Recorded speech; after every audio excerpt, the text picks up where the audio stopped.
Assalamualaikum pemirsa, jumpa lagi bersama kami di Bibib TV, terpenting mengabarkan. Pemirsa, tahukah Anda dengan ulama berikut ini, Syekh Junaid Al-Batawi? Kami yakin pemirsa kurang begitu mengenal ulama ini, apalagi dengan embel-embel Al-Batawi.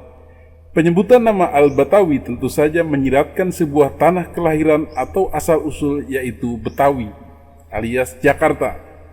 Dengan nama Al-Batawi di belakangnya, tentu saja ulama ini adalah berasal dari daerah Betawi atau Batavia atau Jakarta sekarang. Tetapi ketika Anda ditanya, tahukah Anda tentang Habib Ali Al-Habsyi Kuitang atau Habib Ali Kuitang? Kami yakin 90% orang-orang Betawi atau muslimin seluruh Indonesia akan mengetahui siapa Habib Ali Al-Habsyi Kuitang tersebut. Kemudian siapa lagi selain Habib Ali Kuitang? Di sana ada nama Mbah Priok yang juga sangat terkenal, bahkan dikunjungi ribuan peziarah dari berbagai daerah. Meskipun dari hasil penelitian ternyata lokasi itu bukanlah makam Mbah Priok. Jika kenyataannya demikian, yaitu orang lebih mengenal kepada Habib Ali Kuitang dan Mbah Priok sebagai ulama ikonik Jakarta, tetapi tidak mengetahui atau tidak mengenal sosok Syekh Junaid Al-Batawi, maka itulah hasil propaganda, hasil disinformasi dan distorsi sejarah yang mengarah pada pembelokan sejarah. Yang kau banggakan sebagai Habib Kuitang pernahkah menjadi imam Masjidil Haram? Orang pertama kali yang menjadi imam Masjidil Haram adalah Syekh Junaid Batawi, yang kemudian dilangsungkan estafetnya oleh Syekh Nawawi Bantani dan kemudian dilanjutkan oleh Syekh Khotib Minangkabau, ulama kita. Anda lucu, Anda bela-bela. Dari dulu ada strategi, makanya jangan kaget. Kita jangan kaget kalau dari oknum-oknum lain Mbak Alawi mereka tidak mau istilahnya masuk kepada NU pada waktu itu. Nah, kalau sekarang ya kembali lagi kepada fatwanya Ki Fuad Hasyim yang kita tolak ketika ada di website. Saya paham itu dari siber-siber mereka. Mereka mengatakan bahwa Mbah Hasyim Asy'ari ini ketika mendirikan Nahdlatul Ulama, termasuk para founding father kita mau memproklamirkan kemerdekaan Indonesia itu tanggalnya atas restu daripada Habib Ali Habsyi Kuitang. Itu saya nyatakan salah besar. Karena Anda harus paham, sejarah-sejarah yang di Indonesia ini sudah berubah drastis melalui Snok tadi itu. Ini ada beberapa keterangan ya mengenai tentang zaman orientalis di Indonesia. Satu itu. Yang kedua, ketika di Indonesia ada yang mengagungkan Habib Kuitang yang katanya dia ini adalah orang pertama yang mendirikan taklim, metode pengajaran di Indonesia, itu bohong. Anda ini orang Indonesia, tinggal ini orang Indonesia, Pak. Kalau begitu kemana perjuangannya Syekh Junaid Batawi? Syekh Junaid Batawi ini lebih duluan daripada dia. Yo, kan ini sampai beliau melahirkan murid-murid hebat seperti Syekh Nawawi. Nah, Syekh Junaid Al-Batawi ini justru orang yang ada di Batavia, walaupun tidak dihiraukan oleh pemerintah kolonial Belanda. Kan begitu. Yang kedua itu, berarti kalau Anda hanya membanggakan Habib Ali Al-Habsyi Kuitang, Anda telah khianat dengan ulama kita sendiri. Jauh, secara karamah jauh. Nah ini kan orang membaca di website Bapak, yang seakan-akan yang berhasil mengislamkan Batavia, membuat metode pengajaran taklim ini adalah hasil dari Habib Ali Al-Habsyi Kuitang. Salah itu. Jauh-jauh hari sebelum mereka ada di Indonesia, Syekh Junaid itu sudah menjadi ulama besar.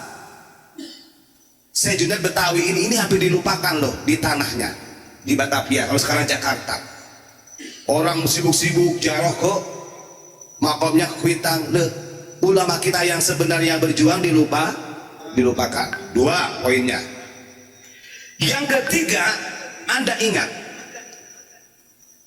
karena Habib Ali Al-Habsyi Kuitang ini dia murid kesayangannya Utsman bin Yahya. Saya punya data nih, bukunya nih, ya. Dan nanti saya akan sampaikan di dalam Risalah Sunnah wal Jamaah apa yang disampaikan oleh Mbah Hasyim Asy'ari. Karena Habib Ali Al-Habsyi Syikuitang ini muridnya Utsman bin Yahya yang diangkat oleh kolonial Belanda di zaman pemerintahan Hindia Belanda menjadi mufti Batavia pada waktu itu. Logikanya, kalau mereka itu benar-benar ingin memakmurkan bangsa Indonesia, kenapa yang diangkat imigran sebagai mufti Batavia? Kenapa bukan ulama-ulama kita? Padahal ulama Syekh Junaid masih ada di situ pada waktu itu. Justru ulama-ulama kita gerak-gerik syiar agamanya diawasi betul. Siapakah pelakunya? Tidak lain dan tidak bukan yang selama ini terbukti pasca penelitian Kiai Haji Imaduddin tentang nasab adalah klan Ba'alawi. Merekalah para keluarga habaib yang selalu mempropagandakan kelebihan dan keistimewaan keluarga besarnya sesama habaib, baik ulama-ulama terdahulu maupun ulama-ulama yang sekarang. Mereka terus-menerus menjejali informasi sejarah Jakarta dengan sosok Habib Ali Kuitang dan Habib Utsman bin Yahya. Kedua-duanya adalah sosok guru dan murid yang sama-sama menjadi penyokong ulama pemerintahan kolonial Belanda. Ketika kita menelusuri sejarah dua tokoh Ba'alawi ini, maka dapat ditemukan sebuah benang merah ketersambungan mereka dengan Belanda, yaitu orang-orang yang pro-Belanda. Sebagai konsekuensinya, orang-orang yang pro-Belanda tentu saja akan kontra dengan orang-orang yang kontra dengan Belanda pula. Siapa orang-orang yang kontra Belanda? Di zaman kolonial, orang-orang yang kontra Belanda adalah ulama-ulama pribumi Nusantara yang satu penderitaan dengan rakyat jelata yang dijajah oleh kolonial Belanda. Bagaimana dengan habaib Ba'alawi? Mereka tidak akan pernah merasakan pedihnya penjajahan Belanda, karena mereka bukanlah orang Indonesia yang ditindas, dijajah, tanahnya dirampas dan hak-haknya dirampas. Mereka adalah orang-orang Yaman yang sengaja didatangkan ke Indonesia untuk menyokong Belanda dan bertugas meluluhkan hati orang-orang Indonesia agar tidak lagi kontra dengan Belanda, agar menyetujui pendudukan dan penjajahan Belanda. Mengapa Belanda sampai perlu membawa orang-orang Yaman tersebut ke Indonesia? Karena orang-orang Indonesia yang kontra Belanda kebanyakan adalah muslim-muslim yang taat dan cinta kepada nabinya, kepada para sahabat dan ahlul bait atau keluarga Nabi dan keturunan Nabi. Dengan pemahaman Belanda yang baik tentang psikologi umat Islam Indonesia inilah, Belanda dengan liciknya memperkenalkan orang-orang Yaman yang mereka bawa tersebut sebagai keturunan Nabi, sebagai cucu-cucu Nabi yang harus ditaati oleh warga muslim pribumi. Maka dengan diangkatnya cucu Nabi oleh Belanda sebagai mufti atau departemen fatwanya pemerintahan Belanda dan penyokong pemerintahan Belanda, maka diharapkan kaum-kaum inlander muslim pribumi akan taat dan takluk sepenuhnya pada fatwa-fatwa atau ucapan-ucapan para keturunan Nabi tersebut.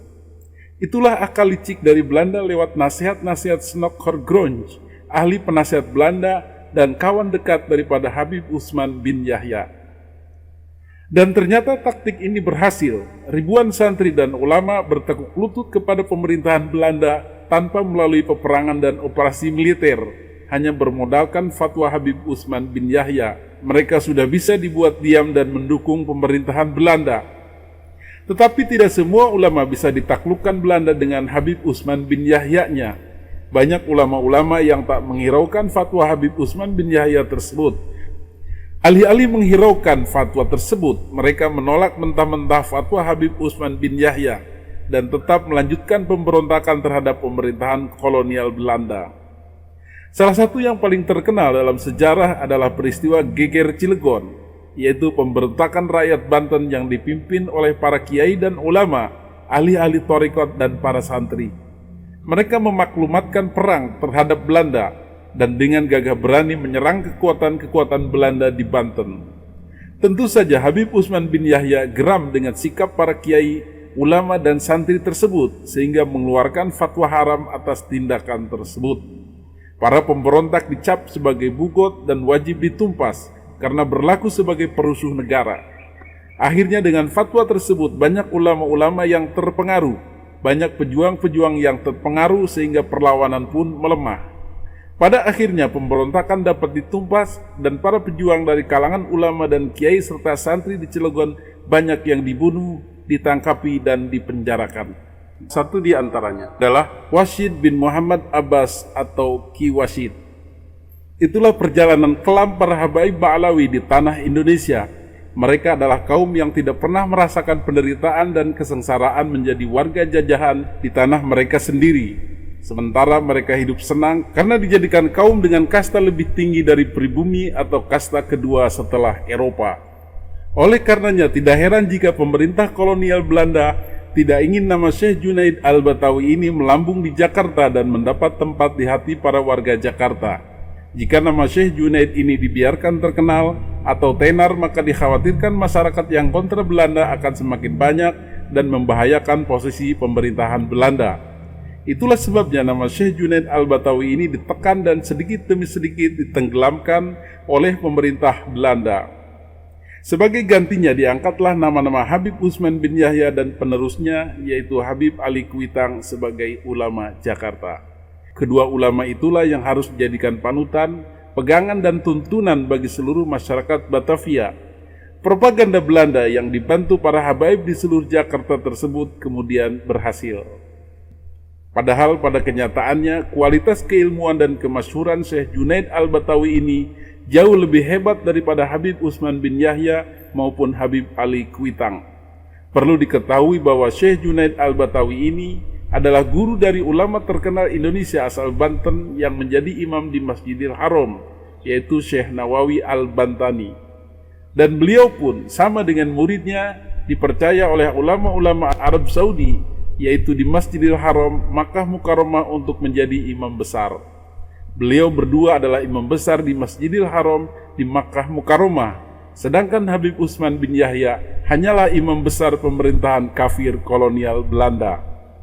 Sampai saat ini, upaya-upaya propaganda masih terus dilanjutkan para habaib Ba'alawi untuk terus mengangkat Habib Ali Al-Habsyi Kuitang tersebut.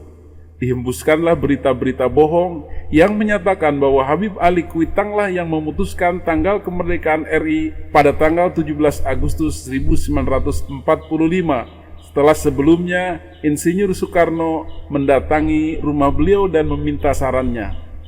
Tentu saja sejarah ngawur itu sudah dibantah oleh para ahli sejarah yang memahami betul kronologi kejadian yang sesungguhnya di seputar kemerdekaan Indonesia tersebut.